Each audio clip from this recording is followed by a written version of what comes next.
Youth of Purpose. Hello, welcome to Youth of Purpose, a show that is here to inspire you and equip you as a young person to be able to understand yourself and be able to contribute to your country best. My name is Ivan Tumukunde.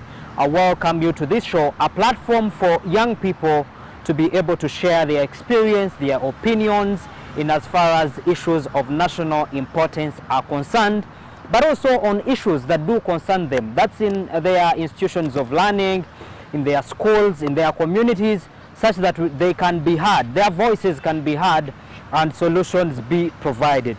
Now, one of the challenges that we do face as young people, and mostly to the young girls, is sexual harassment and unwanted pregnancies. Today, we want to be able to understand what's the cause to this and what remedies can be mitigated to make sure that this problem is solved. And today, we're going to be talking to young women who are going to share with us their experiences in as far as today's topic is concerned and what they think should be done to find a solution. Hello, ladies. Welcome to Youth of Purpose. Thank you. Starting from my far left, Yes. kindly say hello to the viewer. Hello, how are you everyone? Welcome once again to Youth of Purpose. My name is Ankonda Treslin. I'm a law student at Makerere University from Busheng District, and I'm very happy to be part of this show, especially on issues concerning with the ladies. Thank you. Thank you so much, Treslin. Second. Thank you, everyone. My name is Bavidia Helen. I'm a student at Makerere University, and I'm from Wakiso, Central Uganda, and I'm so glad to be here to share my experiences and what I consider to be vital for our generation, I think. Thank you. Thank you so much, Bavidia. Lady in purple. Welcome to Youth of Purpose. Kindly say hello. Hello everyone, I'm Zion Tiosava from Bulisa District. I welcome each and everyone to the Youth of Purpose. It is a good platform for the young people, and we are here to use it very well for the betterment of the young people in the whole country. Thank you so much. From Bulisa, are you already benefiting from the oil that we hear about? Are your people already getting jobs, the young people there? Yes. Okay, that's great news. And lastly, hello everyone, my name is Winfreda Chan from Northern Region. Glad and humbled to be part of Youth for Purpose. I'm here to talk about sexual harassment and unwanted pregnancy, the cause and remedies. We shall get to know more and more about this as we go on. Thank you. thank you so much. So, starting with you, Treslin. Yes. To your understanding, a person who is watching wants to know, when we keep talking about sexual harassment Yes. and all that, basically take us through sexual harassment. First of all, sexual harassment is as a result of imbalance in relations, or it is not a two-way thing that you want. A man wants this, but a lady does not want it. Or either way, a woman wants this, Yes, yes. but a man does not want it. Exactly. So, and in the long run, you find that there is a bit of strains and a bit of inflexibility and a bit of torture and a bit of force towards a sexual realization or towards sexual behavior. Yes. One of the key issues is that there is the quid pro kind of sexual harassment. That is something for something. When I meet you, I tell you, I need this. So this is what, for you to get it, you should do this for me. And very many ladies and very many men are strained in that circle because maybe, like we said, I need this car. Yes. Or maybe I'm a politician, I need this position. Maybe I need you to help me financially. And what do I take, or what do I do? I'll do as you wish, but something for something. And then the other one is basically the hostile environment, sort of sexual harassment. By virtue of where you live, it could be at workplace, and you are afraid you cannot lose your job. So all you think about is, if my boss is saying this for that, then I cannot stand myself be unemployed for that. And then if, like I earlier mentioned, maybe a lecturer is going to provide you with marks. Maybe you're not that good, and he says, you know what, for me to give you this, how about you do this small favor for me? And you also accept. Yes, people do accept. Some people do accept. But then you're doing it willingly. That is because you want something. That And is you're why I doing- said that we are having the various forms. That is Should we- the hostile nature. Should we call that sexual harassment or transactional sex? Because you're giving in something because you want to get Because something. you want something, but I not think because that's that you, transactional. it is not because you mentally want it or because you honestly want it, but you're entangled in No, that circle. But honestly, if I'm the one who comes to you and says, if you're going to get this, you have to give me that. Yes. Then we can call it sexual harassment. Or else, you're entitled to something, but I don't give it to you intentionally to be able to cripple you such that you give me sex. That becomes sexual harassment. But in a case where you come to me and say, you want free marks, and I say for me to be able to give you free marks, you have to give me something. Okay, Is that not- sexual harassment? Not necessarily only free marks, but like I said on the issue of politicians, you see, there's a way young people are filled with ambitions, with desires, and you feel like you need to attain a lot in a few time. And you realize that the only way to get there is by doing that. Not necessarily because you're doing it, it is moral, but you are doing it because you're seeing something bigger in you, within the shortest time. So why don't you And use the something big in you to get that position? Anyway, we'll be right back. Coming to you, Babidi, to your understanding, what is sexual harassment? According to my understanding, I think I can ably add on what she's trying to say. For example, you're a student at campus and you have done a paper and you have your marks, but there's someone who wants something from you and they actually make you fail intentionally because they want something from you. You try this time, you're given a retake, you have to redo it another time, and the only problem is because you are not complying with what someone wants from you. I think that is sexual harassment. I think you bring it out. If you've passed your papers, someone makes you fail intentionally because they want something, then it's harassment.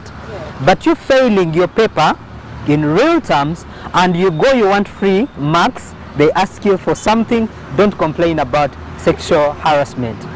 Coming to you, to your understanding in basic terms, what do you think usually causes sexual harassment? I said as before, what I think causes sexual harassment, first of all, we have poverty. Deep in our villages, we are coming from humble villages. So you get me from my humble village, from Bulisa district. I've come to Kampala at campus. Then I reach at campus, I get my friend Tracy. Tracy is driving. Tracy is having an iPhone. Tracy is high class. Everything you think it is superb. Then I see heaven everywhere, like in everything she's doing. Then I go to Tracy. Tracy, how did you get this? How did you get the car? How did you get the iPhone? Then Tracy starts narrating. Zion, you know what?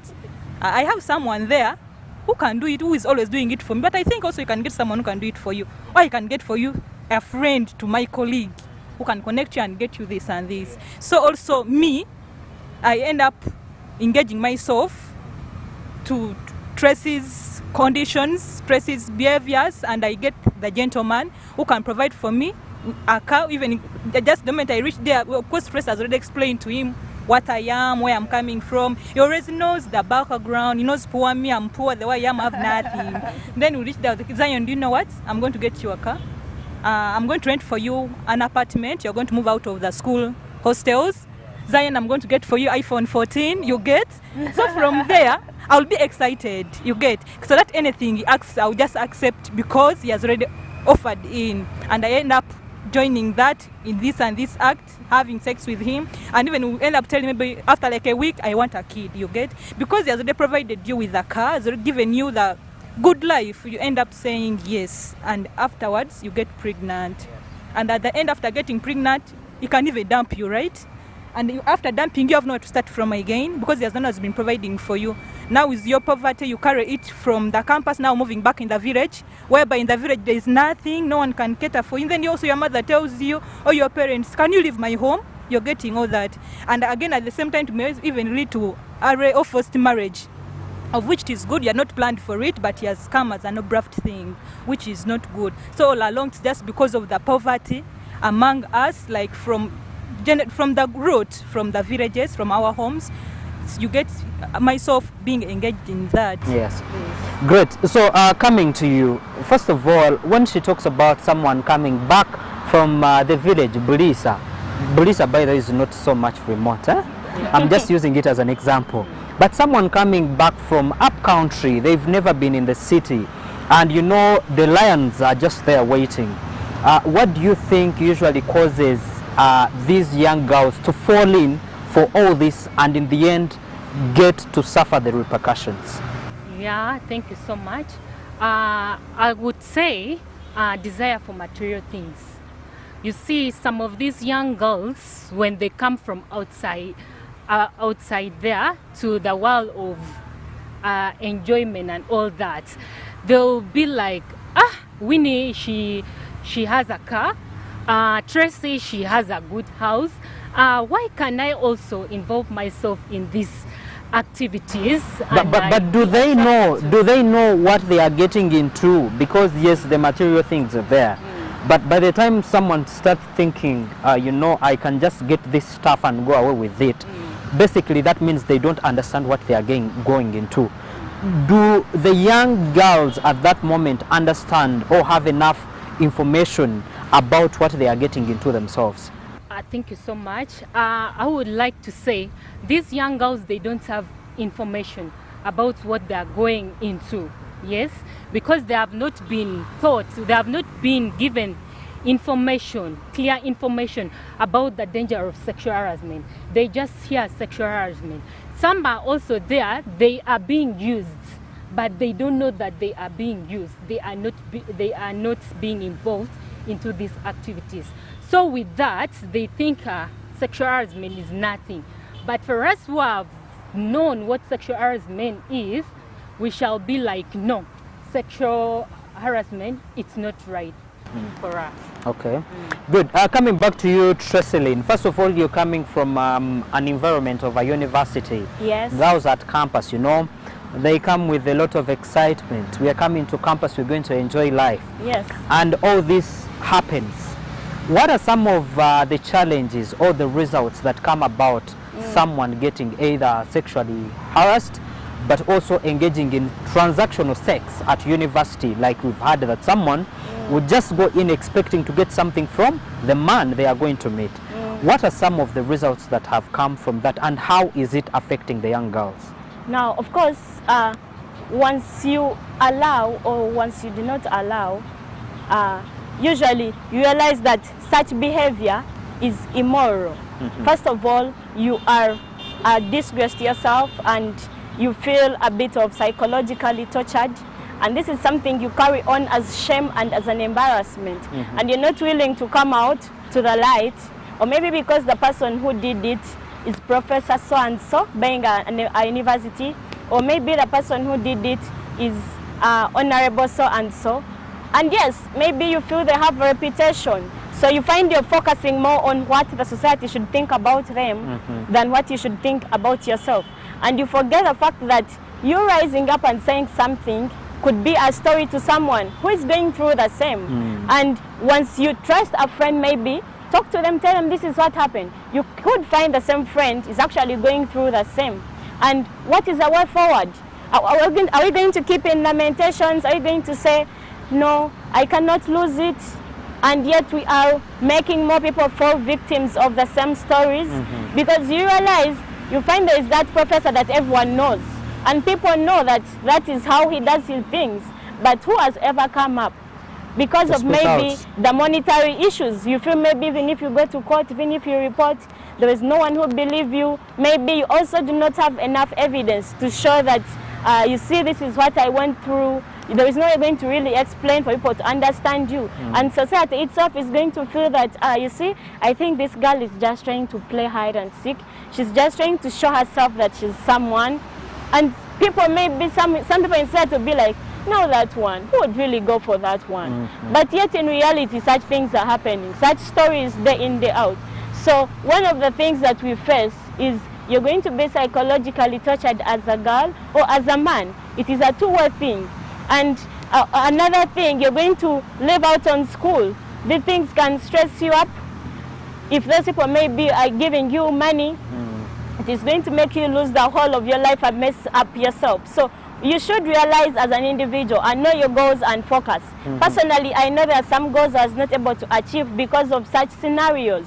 You go to someone, like I said, there's something for something, and he will tell you, you're going honestly, and you think maybe this person is going to help you, and they'll tell you, you see, Tracy, yes, but where do I benefit after helping you, girl? And you see, maybe he is right. Maybe he feels like, why should I really help you out? Or else you're not worth what you want to Yes, you're not worth that.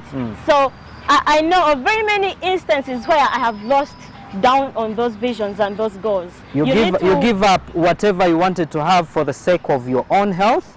Yes, and staying safe. yes. You see, because of the ambitions that we are filled with, they're the ones drowning us. So once you realize that this is achievable and this one is not achievable, or this one is achievable but through the wrong means, then you should be able to wake up and be a story to someone and let them feel that I can actually also do the same as she did.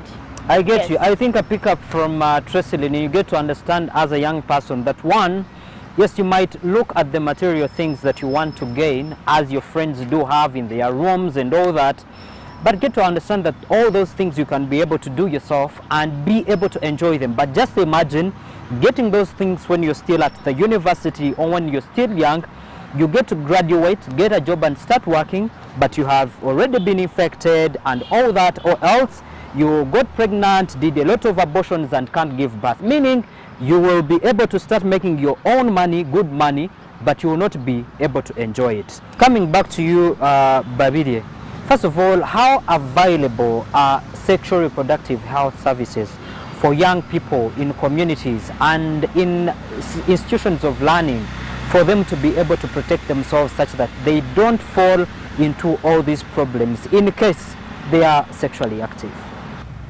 Thank you very much. First of all, the space for reproductive health services, for example, contraception services or safe abortion services, or even awareness that these services are actually available, it is such an empty space. It is so limited, it is so grey, it is a space that is so stigmatized. You find, for example, like a girl of 14 years or 15, these are people who are actually sexually active at that time. That's when they start to be sexually active. But these are people who don't even know what sex is. There's a lot of ignorance about that whole sex. They do not know what to do, and more so, these services are not accessible. Even when they are available, they're not accessible to mostly the young people from like 15 up to like 21 there.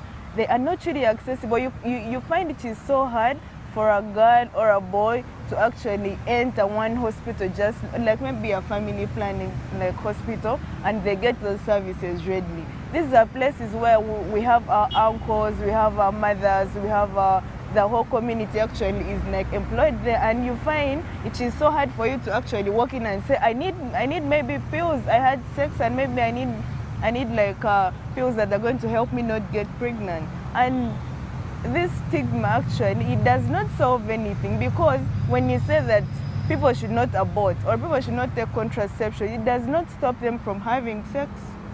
So I think there should actually be like a more accessible program, or maybe more accessible spaces, such that these young people can actually have the information first. They can know what sex actually is. They can be like aware of the fact that there are so many services that can help them in case those instances actually happen. So, Tracy Lynn, can you give out your message to the young person watching out there? Oh, yes, of course, as a young person and as a youth champion, yes, there are those ladies actually that have come to me and told me such stories. Yeah. Yes, sharing your story with someone can actually ease the stigmatization. It is not worth you being, yes, it has happened, but once you go in your hospital, hostel, you cry all day. Once you think of ending your life, it is really not a good move. Once you think of, taking poison, anything that you really would come up in your mind, dropping out on your books, no, that is not what you should. There is always hope. It is the hope that keeps us moving. If it try as best as you can, because prevention is always the best cure. Do not put your life into regrets. And like I said, have a vision, and a vision that is not baseless, and a vision that is not going to make you go through a lot of stress and immorality to achieve it. Thank you, Tresleen. Babide, what you think can help to prevent sexual harassment but also unwanted pregnancies, and your last message to the young people? Okay, thank you very much. First of all, starting from sexual harassment, I think it is always mostly in the young people, and specifically girls. I think it's always peer pressure, the lifestyle. You want to have this, you want to have that, but all those are actually, they are seasonal things. They are things you can just have today, but then you ruin your whole future, you ruin your whole life. So calm down, relax. Actually, we have a generation where we just want to, be rich today. Need 2 weeks, you want to have this, have that, but it really doesn't count. So relax, take your time, count step by step, and you'll be there. Then for unwanted pregnancies, I am a very good champion for reproductive health rights. I think we have a generation, we have a very huge population. So I think as maybe the government or maybe stakeholders, I think we should have a very big move into our reproductive health rights and services. They should be very accessible to almost every person who is actually sexually active. Yeah, then lastly, I think as a generation, we can really be better, I believe that. Okay, thank you so much. What's your last message to the young people watching? My last message to the young people of Uganda at large is that me as Zion, I believe that what Ivan can make, the money Ivan can get, I can also get the money. Yes, and I'm like giving it to my fellow youths, my fellow young people of Uganda, that let's work, let's be hardworking, so that we can manage to get what we want using our own cash, using our own money. Because every gentleman you are seeing there owning a car, you can also own it as a young lady. You can also be somewhere. You can also build mansions as a young lady because you have hands, right? So those hands and the mind, let us use them properly. Let's have a very big vision for our development, for God and my country. Thank you. Your last message. Okay. Thank you so much, the moderator. My last message on sexual harassment is, when you feel, to the youth outside, when you feel you're being sexually harassed, the first thing you can do, you seek for guidance and counseling. When you find that there is no one who can help you through that, you can take the case to the court, whereby you will find that there are different people who will take charge in that case. Then coming to unwanted pregnancy, I call upon the young youth outside there to stay focused and they first finish their goals. Thank you so much. First of all, before I give in my take, I want to flash every old married man who is running for young girls in universities, in secondary schools, any man that has ever harassed a lady, I flash you.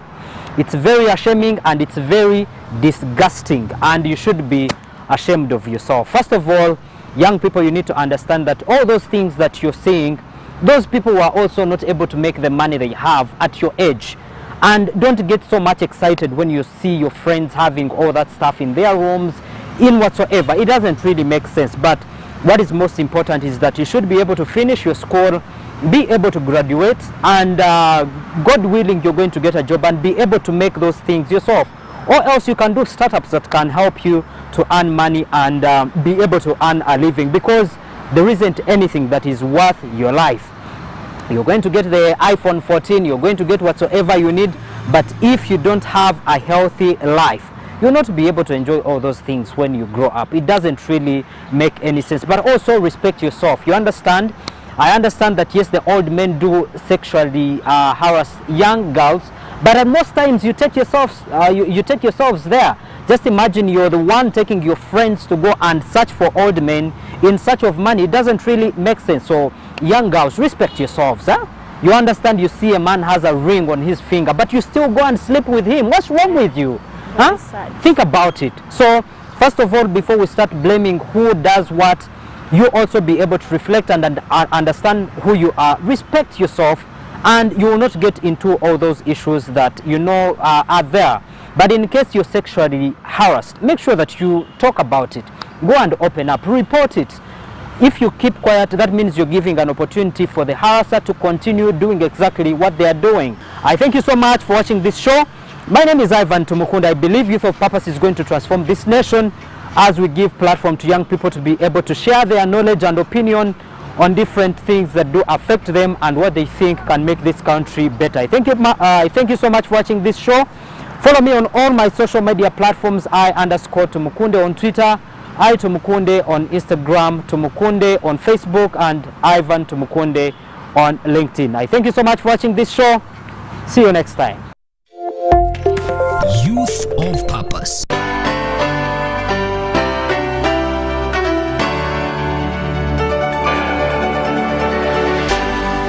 UBC, inspiring Uganda.